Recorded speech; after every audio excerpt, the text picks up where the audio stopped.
Alright, so in this video I'm going to replace my steering stabilizer. I kind of bent it a little bit and broke the crap out of the seal, and it's been leaking and it's shot. So I recently ordered this new Teraflex steering stabilizer that we're going to replace this bent OEM one with. It's a super easy swap out. It's 2 bolts and that's it. Let me show you those bolts. Got one here and one here. Hopefully you can see how that's bent, and you can get a look at the oil that's collected on the shaft of it there. I said shaft. And so yeah, that thing is obviously screwed. So it's about to come out and get replaced with the new one. Alright, so I've got everything here loosened up on the old steering stabilizer.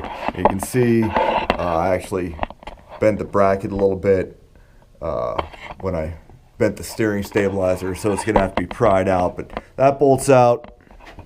This nut is out. That's really all it takes to remove that, is just remove that nut and bolt, remove this nut, and the thing will pop right off. And if when you go to put your new one in, you may have to spread these brackets apart a little bit. Just a pry bar, wiggle them back and forth, and it's no big deal. When you put the bolt in and torque it down, it'll pull everything back into where it needs to be. Alright, so I just want to do a quick side-by-side comparison of these 2 steering stabilizers. This is the OEM stabilizer that just came off. That's still, I mean, it resembles a steering stabilizer in some fashion, but you can see how the shaft is bent from whatever I bounced off of. And with a steering stabilizer, you should never be able to collapse and pull them out with such ease. There should be some resistance there. This thing's, most of the oil's leaked out of it. It is screwed. Here's the new one from Teraflex.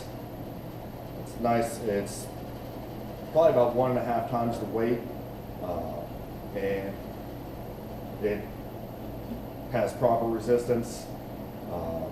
Hopefully this one will last me longer than the OEM one did. We'll see. When I made my unboxing video, I made a joke about the instructions being in with it, but actually Teraflex does a great job with their instructions. They're very detailed.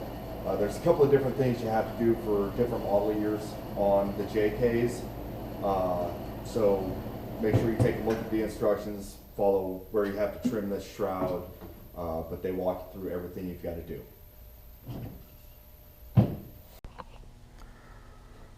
So, getting ready to put the steering stabilizer back in. I spread out this bracket a little bit so the new one will slide in. And then on this, it's got the factory bushing on there, so you don't have to press a bushing into the new steering stabilizer. But like I've mentioned in other videos, anytime you're going in a dry hole, make sure you put lube on it. It goes so much easier. So many less people complain. Alright, so new steering stabilizer's in. Everything's torqued down. The instructions call for 50 foot-pounds, so that's what we did. Just reuse the factory hardware on, I believe the instructions say 2010 and up, so that's exactly what I did.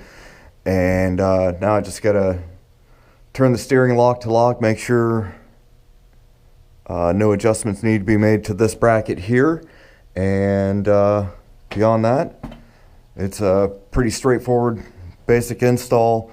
So if you've done something like me where you damaged it out on the trail, or you just got an extra $60 and you want to do a easy upgrade to your Jeep, this isn't bad at all.